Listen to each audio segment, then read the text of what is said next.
Greetings, friends, and welcome back to another tale of tabletop triumph. And this tale is brought to you by our friends at Hellebarde Games. Hellebarde publishes the modules they'd like to play, with offerings for OSR, Castles and Crusades, and 5e. No matter what rules are in use, old school gaming is at the table. You can grab Hellebarde modules on DriveThruRPG or via the Hellebarde website at hellebardegames.com. Our friends at Hellebarde Games have a sale going on to clear out their 5e in-print stock, offering 50% off everything they have in print that's targeted at 5e. That's 2 locations and 10 supporting modules, from a swamp filled with lizard men to a caravan route filled with adventure. Come find what suits your campaign. Use coupon code 5EOOP at checkout to get 50% off.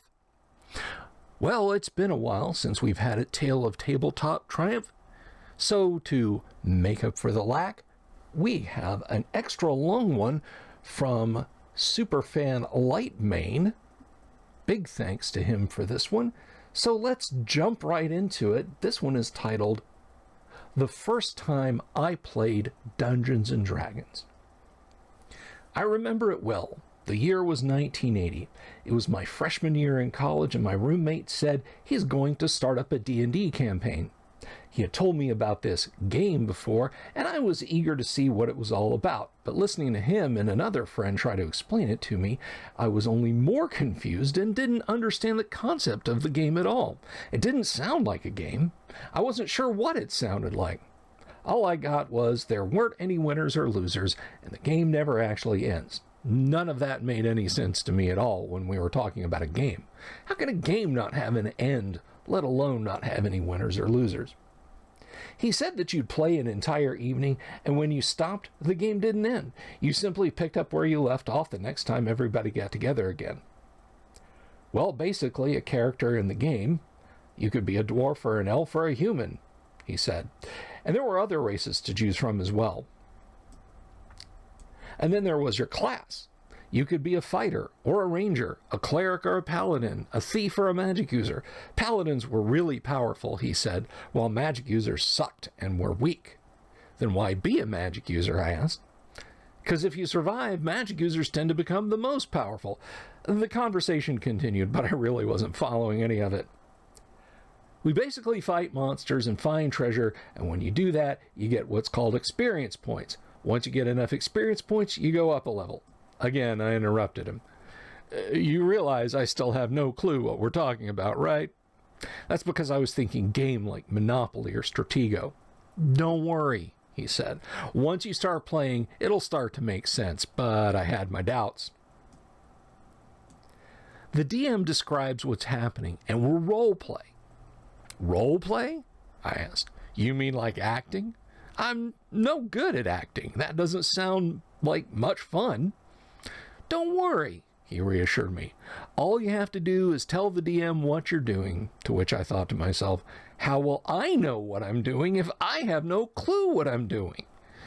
I was so confused. This didn't sound like a game. This sounded like some drama group play rehearsal, but I decided to go and to see what happened. There were about 7 of us in our dorm room. We sat on the floor or the beds. It was time to roll up characters. I had no clue what I was doing, but everybody was talking and people were rolling dice, and they all had blank sheets of paper and a pencil, and they were writing stuff on the paper as they rolled dice. I don't remember what character I played, but I think I was a human fighter. I'm probably the only guy to play D&D who doesn't remember his first character, but I do remember some of the other ones. One guy played a magic user because the DM said we should have a magic user. Someone played a cleric, same reason. Someone played a thief, someone played a ranger, and someone played a dwarven fighter. The guy who played the dwarf would be the group leader and did most of the talking and interacting with the DM. He had a great personality and was very jovial, and I enjoyed listening to him as he'd react to what was happening in the game as the DM would describe something. I remember the first time we fought some monsters, and afterwards he'd belt out, "Let's search the bodies!" I thought to myself, search the bodies? Yuck! Why are we doing that?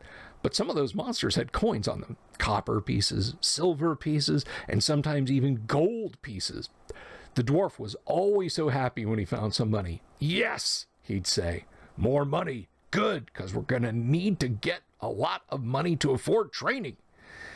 He'd then explain to us new players what training was and how once our character earned enough experience points to advance to the next level, that they'd have to pay for training, which he usually said cost around 1,500 gold pieces. 1,500 gold pieces, I thought to myself. How are we going to ever acquire so much money? But going up a level seemed to be a long way off, and since I had no idea what going up a level meant, I didn't worry about it. The guy who played the dwarf really was fun, though. It was from him that I learned kobolds are the scum of the dungeon. I'd never forgotten that statement. There were many things he said as we played that I'd remember. We're searching the bodies. Roll for initiative. We need to bind wounds. He clearly knew the lingo and had great communication skills. Without him, I doubt the game would have been nearly as fun. He was great at keeping the game moving, especially when some of the players were talking to each other about things and weren't paying attention. He was also great at getting our attention without telling us to shut up or get upset. He'd just talk and tell stories about some of his adventures he'd been on. I didn't get it.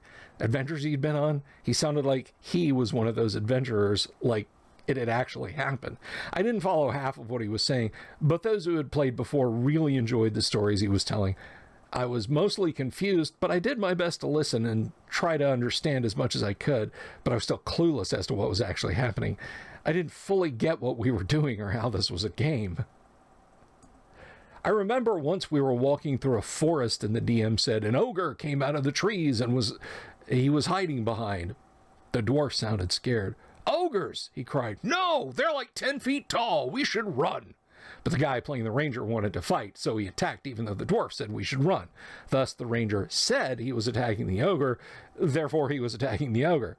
I would learn that that's how D&D worked. If you say you're saying or doing something, that means you're doing or did what you said you were going to do or say.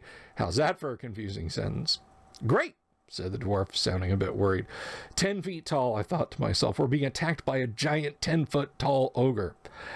How are we going to survive this? But the ranger hit him twice with his sword and the ogre fell to the ground. Yeah, cried the ranger. He put a notch on his character sheet every time he killed an ogre. He was keeping score, but it wasn't some rule in the game he was following. This was him role-playing. He was keeping track of his kills. What his character was doing was actually putting notches in his sword for every ogre he killed. Pretty cool, I thought to myself. The game I was playing in is hard to describe. We're all sitting on the floor of our dorm room or on a bed. The DM is sitting in a chair using two boards that functions as tables, and our game caller, the guy playing the dwarf, sat on the floor right below him. The DM would sometimes check for what our marching order was. When it was dark, he'd ask who was holding torches. All of this gear was on our character sheets. We'd purchased these items in town at the start of the game, and when we'd use it, we'd mark them off on our character sheet. I remember the DM saying, everything is kept track of, everything matters, even food. It was all written down on our sheet, and at times the DM would ask to see one of our sheets. He sat behind cardboard screens. I'd hear him roll some dice, but I had no clue what he was doing, and I would drift off at times. But the next thing I knew, we found some caves in the woods. The DM said, there's a strange smell from the caves. Immediately the dwarf said, uh-oh, let's back away. Let's not go in there. Made sense to me. Why go in a dark cave that has a funny smell? Eventually, we found another cave, and when we entered, we were attacked by kobolds. Kobolds! Scum of the dungeon! The dwarf cried out. They showed us new players what a picture of kobolds, what kobolds look like. Little 3-foot-tall creatures that were humanoid-looking, kind of like goblins, but smaller. I saw why he referred to them as the scum of the dungeon. They looked like dungeon scum. Then there was combat. Whether an ogre came around a tree or we encountered kobolds or goblins in a cave we were exploring, combat would inevitably take place, and it was a most unique experience to watch for the first time. Sometimes it was boring, but sometimes it was thrilling. The DM would tell us what and how many were attacking us, and then ask us what we were doing. The dwarf would help us to determine who would engage the creatures and how many. Then there was this thing called initiative. "Roll for initiative," the dwarf cried out with a big smile on his face, excited to engage monsters in combat. The DM rolled some dice. Whoever won got to attack first. The DM would then ask each player what they were doing, if they were doing something other than physically attacking one of the creatures with our weapon. Usually we just attacked, and the DM would roll a dice and say, "You hit the goblin," or "You missed." Every time he would say, "You hit," at least one person would say, "Yes," or "Did I kill it?" or something similar. The feeling that I was engaged with a group of people that were being attacked by monsters was becoming more and more real in my mind with each combat we entered. Often I'd watch the DM roll dice and he'd say something like, "All the goblins missed. Roll initiative." But whether a creature hit one of us or there was always tension. The DM would roll dice and we'd see how much damage it did, and we'd all wait with bated breath to see if he survived the attack or not. Eventually someone would fall from taking too much damage. They were reduced to 0 hit points or lower. So let me explain the moment that would be etched in my mind forever.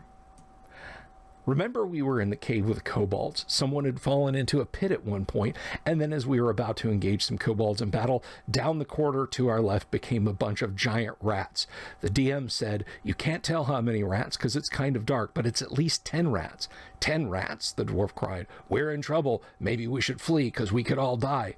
But the guy who was playing the magic user spoke. "Oh, wait, what about the fireball scroll I have?" "Oh," said the dwarf, sounding excited. "That could work, but when you try to cast it, it might not work." "Well, if it doesn't work," said the magic user, "then we'll run." Everyone agreed. "So how does this work?" he asked. This was his first time playing D&D too. We'd found this scroll along with some treasures a little while ago, probably a couple hours in real time. I remember how excited everybody was when we found it. A scroll with a magic spell on it. Fireball. This was all happening in my mind. I was picturing us finding the scroll and the magic user opening it up and seeing this magical spell written in a language that only he could understand.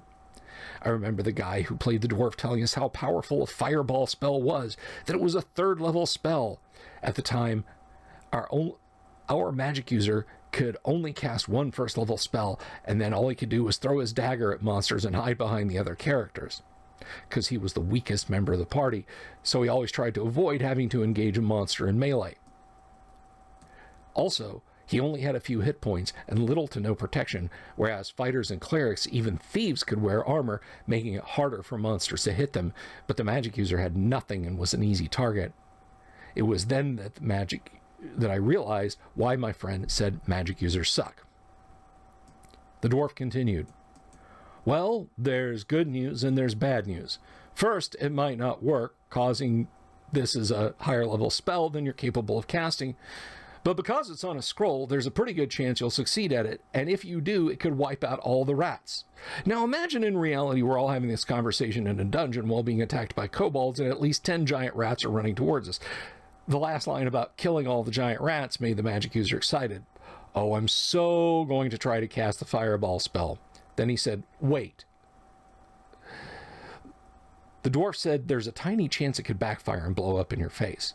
Everybody kind of laughed and was like, "Oh no," but the magic user was determined. "Don't care, I'm going to take the chance." "Okay," said the DM. He then was looking through some other stuff, apparently determining the odds of this working or not, or blowing up in the magic user's face. The dwarf then added, "Oh, if this works, you're going to get a lot of experience points too," and explained how anytime someone successfully casts a spell from a scroll, that they get a lot of experience for it, which only excited us all the more. "The fireball goes off," said the DM. Excitement filled the air. "This should probably kill all of them," said the dwarf. And it did. "They're all dead," said the DM, and when the magic user heard that, he let out a wail. Chills ran through my body. In my mind, I saw it happen. I saw this magic user who up till now barely did anything because he was so weak, just successfully cast this unbelievably powerful spell, and I saw, in my mind, the fireball go off, killing all the giant rats, followed by everyone cheering. I went from thinking we were all going to die to wondering if we'd try to run away to seeing a fireball explode down a corridor. I had never experienced a game like this. It was thrilling. That evening, playing D&D in our dorm room, We would encounter orcs, humanoid creatures with faces like pigs, goblins, hobgoblins, bigger, tougher goblins, bugbears, large 7-foot-tall humanoid creatures that looked kind of like a bear, but it walked on 2 legs upright, and other creatures too. We ended our gaming session around 3 a.m., but it was Friday night, so it didn't matter. We ended by heading back to the keep, the castle, where we would rest up and buy more supplies. It was a good place to stop the game until we could all get together again. That night, when I tried to sleep, all I could think about was getting back to those orcs that we just encountered. I couldn't wait to see what treasure we'd find. I couldn't wait to see what else we'd encounter. I couldn't wait to engage them in battle. My dreams were filled with all those creatures, with adventure. I was traveling with a party through a forest, through a cave, through a town, and we had weapons and armor, and some of us had magical powers, and we were doing it because we wanted to slay the evil monsters that were terrorizing the land, and we wanted to find treasure and magic and gold, and we wanted fame and glory and power. It was a wonderful experience, but here's the best part. I didn't know the rules. I didn't need to. All I needed was an active imagination, which I had plenty of. The whole game took place in my mind, and I remember it like it was yesterday. Through the years, I would learn all of the rules and the mechanics of the game, and part of me is actually sad that I did, because with all those rules and game mechanics that I learned, I also lost some of the magic that was Dungeons & Dragons. What made me fall in love with the game was how I felt like I was actually there, exploring dungeons, walking through a forest, entering a village, and talking with the locals. That's what Dungeons & Dragons is. That's why it's such a great game, because it takes you on a place of fantasy where you get to partake in a marvelous adventure. It takes you to a place where you can become a warrior or a wizard or a cleric or a rogue. You can become a powerful ranger or a fighter, a lord, and slay powerful monsters as you wield powerful weapons in battle. You can become a cleric, a high priest, and destroy undead creatures with your holy symbol, and cast healing spells, and even raise the dead back to life. You can become a powerful magic user, a wizard, and amass a wealth of magical spells that are all at your disposal. Spells of great power, which you can wield to not only slay monsters, but for many other tasks too. You can become a powerful rogue, a master thief who's able to disappear into the shadows while you skulk around and slay monsters without them even knowing you were there. You can pick pockets, open locks, find traps, and even learn how to wield magic through the use of scrolls, let alone do incredible damage to monsters as you attack them from behind. Dungeons & Dragons isn't a game about rules and abilities. It's a game about adventures that you and your friends go on together, where you slay all manner of incredible monsters and find all manner of incredible treasures, all the while acquiring more and more power as you go. It's a magical game that never ends and is only limited by your imagination and that of the dungeon master. Dungeons & Dragons is about fantasy. It's about adventure. Everything else is just a bunch of rules that don't really matter. Well, that was a long but great tale there from Lightmane, and we absolutely appreciate it. I knew the minute he started talking about fighting kobolds coming from the right, a pit trap to the front, and rats to the left, that we were on an adventure in the Caves of Chaos near the keep on the Borderlands. So I hope you folks enjoyed this tale of Tabletop Triumph, and you'll stick around for more great content, our live streams, upcoming shorter videos like this one, and everything in between. Thank you very much for listening, and if you haven't already, please do consider clicking that subscribe button and click the bell icon for notifications. And if you like this video, give it a thumbs up and leave us a comment below, and we will see you next time for another Tale of Tabletop Triumph.